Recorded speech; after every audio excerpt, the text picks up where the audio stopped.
Savez-vous que la profondeur de vos blessures, ou du moins le mal qu'on vous a fait est la même grandeur de votre succès? J'aimerais vous parler du pouvoir transformatif du pardon.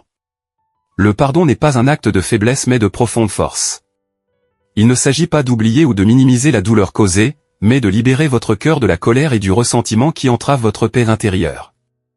Lorsque vous pardonnez, vous ouvrez la voie à la guérison non seulement pour vous-même, mais aussi pour ceux qui vous ont blessé. Il est vrai que pardonner peut sembler insurmontable surtout lorsque la blessure est profonde, mais rappelez-vous que le pardon est un chemin que vous ne parcourez pas seul. Demandez de l'aide à Dieu de vous soutenir dans ce processus dans chaque acte de pardon.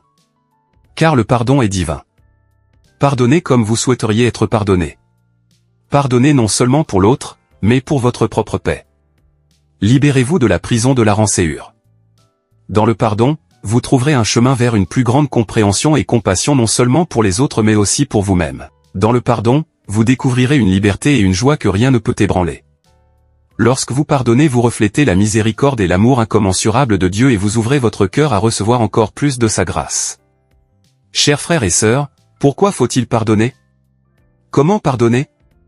Les conséquences du refus de pardonner et enfin les bienfaits du pardon feront l'objet de notre discussion.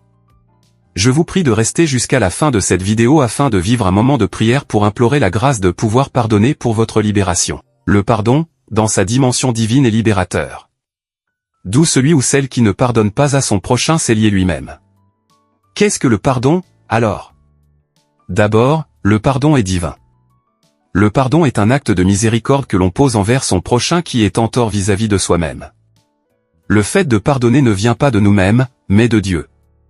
Cet acte, non seulement libère l'autre mais se libère soi-même. En bref, le pardon est libérateur.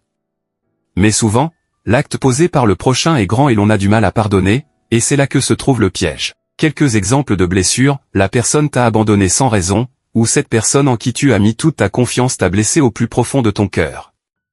Cette personne que tu considères comme ton ou ta meilleure amie t'a arraché ton ou ta partenaire et le pire, c'est qu'elle s'est encore retournée contre toi pour te combattre. Cette personne que tu as aidée toi-même, que tu as enlevé de la boue pour qu'elle atteigne un niveau donné, s'est retournée contre toi aujourd'hui, ou encore, cette personne t'a saboté devant tes supérieurs, ta carrière a été mise en jeu, cette personne a tué ton enfant, peut-être le seul que tu avais, ou tu as été victime d'un vol, dépouillé de tout. La liste est vraiment longue. Maintenant, pourquoi faut-il pardonner? Alors que tu as tellement mal. Romains 8, 28 va nous dire, tout concourt au bien de ceux qui aiment Dieu, qui sont appelés selon son dessein. Par ce mal qu'on t'a fait, Dieu veut te prendre par là pour te bénir, pour t'élever. Alors, mon frère, ma sœur, tu dois pardonner pour ne pas manquer tes bénédictions. Si tu n'es pas encore abonné à cette chaîne, fais-le maintenant et active la cloche de notification afin de ne plus manquer nos contenus inspirants. Comme annoncé précédemment, le pardon est libérateur. Il est donc nécessaire et indispensable de pardonner. Parce que le mal que l'autre nous a infligé devient immédiatement une blessure pour l'âme. L'âme, ayant reçu des blessures, devient malade et commence par donner des effets négatifs sur votre propre personne. D'où la présence de certains blocages dans nos vies, certaines maladies sans source, certaines situations difficiles qui ne se terminent jamais. Allons un peu plus en profondeur pour mieux comprendre. L'homme est constitué du corps, de l'âme et de l'esprit. L'âme étant au milieu du corps et l'esprit joue un rôle primordial dans la vie de l'être humain. Supposons que vous demandiez quelque chose à Dieu et que Dieu, dans sa miséricorde infinie, vous ait déjà exaucé. Mais voici comment la chose se passe du monde spirituel au monde physique, l'esprit reçoit votre bénédiction et vient remettre à votre âme, et l'âme à son tour vient transmettre cela au corps. Mais voilà l'âme blessée qui sent des douleurs. Bien que votre prière soit exaucée, cela ne pourra pas parvenir au corps ou dans le monde physique, car l'âme est incapable de faire des mouvements à cause des blessures. Voilà pourquoi il est nécessaire de pardonner. Mais la réalité est que l'homme dans la chair ne peut pas véritablement pardonner sans l'apport divin ou le secours divin. Le pardon est un mystère que l'on ne peut pas comprendre.